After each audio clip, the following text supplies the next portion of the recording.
Hello my students. मैं आपसे पिछले लेक्चर में मैंने बात की थी basics of tenets of Hinduism, यानी हिंदुत्व के जो मूल नियम हैं उन पर उस पर बात की थी। उसी को लेकर के हम आज फिर कंटिन्यू करेंगे। उसका एक पिलर और एक पार्ट मोनोलिथिक कैरेक्टर है।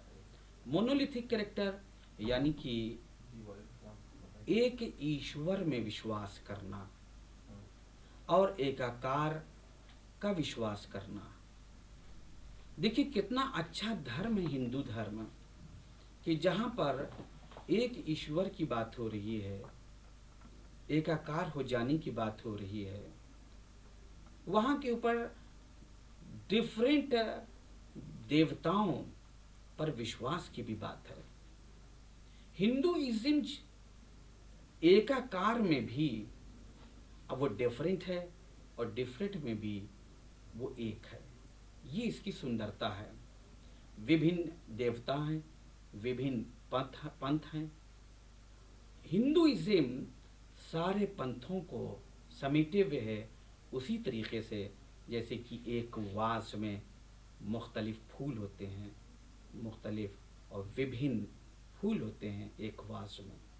उसी तरीके से विभिन्न पंथों का जो गुलदस्ता है वो हिंदुइज्म के वास में है।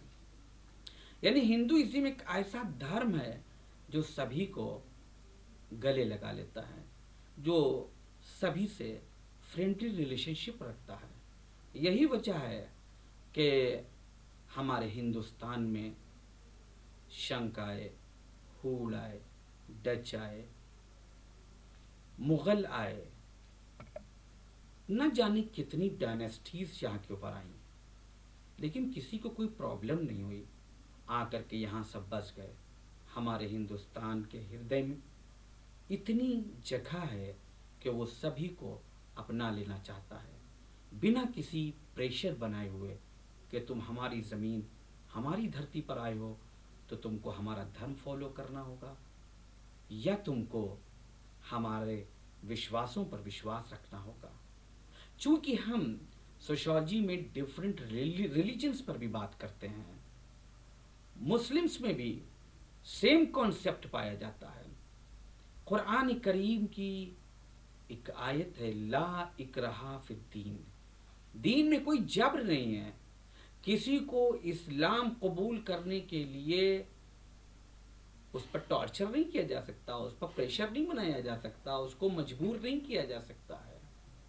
यही चीज़, यही कॉन्सेप्ट हिंदुइज्म में भी है कि हमारे भारत ने सभी को स्वीकार किया, लेकिन उसको अपने अकीदे के ऊपर रहते हुए हिंदुस्तान में जीवन व्यतीत करने का पूरा अवसर दिया है। ये हमारे भारत की सुंदरता है, खूबसूरती है। इसके बाद जो पॉइंट है वो हायरार्की है। आप हायरार्की को देखें कि यहाँ के ऊपर वर्ण व्यवस्था, कास्ट व्यवस्था, ये सब कुछ पाई जाती है। जैसे कि मैंने इससे पहले कहा था कि जो हायरार्की है वो इसीलिए है कि प्रत्येक व्यक्ति जो है, जो जिस जात का है, वो अपनी जात के प्रोफेशन को अडॉप्ट करे, वो अपने जात के मूल विश्वासों को अपनाए, ताकि आपस में संघर्ष की स्थिति न उत्पन्न होने पाए। इसके बाद जो पॉइंट है वो सहिष्णुता है, टॉलरेंस है।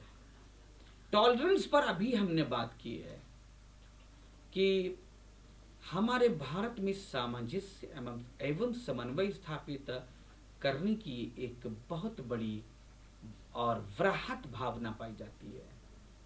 जैसे कि डिफरेंट डायनेस्टीज थी और वो सब यहाँ आए और सभी को गले लगा लिया गया। सहिष्णुता, टॉलरेंस, बर्दाश्त कर लो, किसी ने कुछ कहा, किसी ने कुछ कहा, आपस में एक दूसरे के साथ सहयोगी संबंध रखो। किसी भी धर्म की कोई बुक, चाहे वो गीता हो या वो कुरान हो या वो बाइबिल हो या वो गुरु ग्रंथ साहब हो, कोई किताब ये नहीं कहती है कि आपस में लड़ो, आपस में झगड़ो, बल्कि हर किताब ये कहती है कि इंसान को इंसान का दोस्त होना चाहिए है। मानवता के मूल्य सर्वोपरि हैं। हमको मानवता के रास्ते पर चलना चाहिए। अगर कोई इंसान मानवता के रास्ते पर नहीं चल रहा है और वो टोपी और कुर्ता और पैजामा और शेरवानी पहने हैं, तो उसको उसका ड्रेस देख करके ये नहीं समझना चाहिए कि ये मुसलमान है। अगर कोई इंसान धोती कुर्ता और टोपी और टीका लगाए हुए है और वो मानवता के रास्ते पर नहीं चल रहा है, तो उसको हरगिज ये नहीं समझा जाना चाहिए कि ये हिंदू है। हिंदू, मुसलमान और सिख और ईसाई समझने के लिए मानवता के रास्ते पर चलता हुआ देखना ज़रूरी है कि देखो कि ये इसके दिल में इंसान के लिए मोहब्बत है कि नहीं है, इसके दिल में अपने देश के लिए प्रेम है कि नहीं है, इसके दिल में एक दूसरे के लिए टॉलरेंस की भावना है कि नहीं है। अगर ये है तो वही हिंदू है, वही मुसलमान है, वही सिख है, वही ईसाई है। नेक्स्ट टॉपिक के साथ हम फिर हाजिर होंगे, फिर आपके समक्ष आएंगे और फिर आपसे भेंट करेंगे। Good bye.